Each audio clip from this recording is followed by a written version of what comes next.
அஸ்ஸலாமு அலைக்கும் ஃபாத்திமா. ஒழு செஞ்சுட்டு தான் குர்ஆன் எடுக்கணுமா? அதுக்கு ஏதோ ஆதாரம் இருக்கா? வலைக்கும் சலாம் அல்பியா. விளக்கமா சொல்றேன் கேளு. குர்ஆன் ஓதுவதற்கு ஒது வேணும் அப்படின்னு எந்த ஒரு ஆதாரபூர்வமான ஹதீஸுமே கிடையாது. ஒருவர் ஒது செஞ்சாங்க அப்படின்னா அவங்களுக்கு ஒது செய்யக்கூடிய நன்மை கிடைக்கும். அவர் சுத்தமாக தான் குர்ஆன் தொடணும், சுத்தமாக தான் குர்ஆன் ஓடணும் அப்படிங்கிற அவங்களுடைய எண்ணத்திற்கு நன்மை கிடைக்குமே தவிர குர்ஆன் ஓதுவதற்கு அதிகமான நன்மை கிடைக்காது. இப்போ குர்ஆன்ல நம்ம ஒரு எழுத்து ஓதுறோம் அப்படின்னா அதற்கு 10 நன்மை அப்படின்னா 10 நன்மை தான் கிடைக்கும். ஒது செய்யறதுனால 15 நன்மையோ, ஒது செய்யாம இருக்கிறதுனால 5 நன்மையோ குறையவோ ஏறவோ செய்யாது. மற்றபடி இனி பார்ப்போம் அப்படின்னா நபி ஸல்லல்லாஹு அலைஹி வஸல்லம் அவங்களுடைய காலத்துல 13 வருஷமாக குர்ஆன் இறங்குச்சு.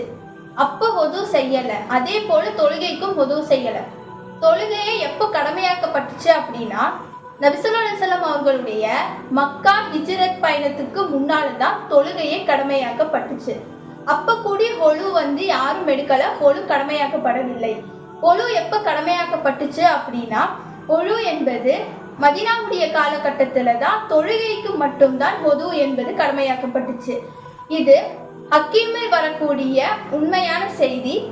அதனால தொழுகைக்கு மட்டும்தான் ஒழு கடமையாக்கப்பட்டுச்சே தவிர குர்ஆன் ஓதுவதற்கு கண்டிப்பாக ஒது செய்யணும் அப்படிங்கிறது கடமையாக்கப்படவில்லை. இவ்வளோ நாளா தெரியவே இல்லை. அல்ஹம்துலில்லாஹ், இப்போ தெரிஞ்சிருச்சு.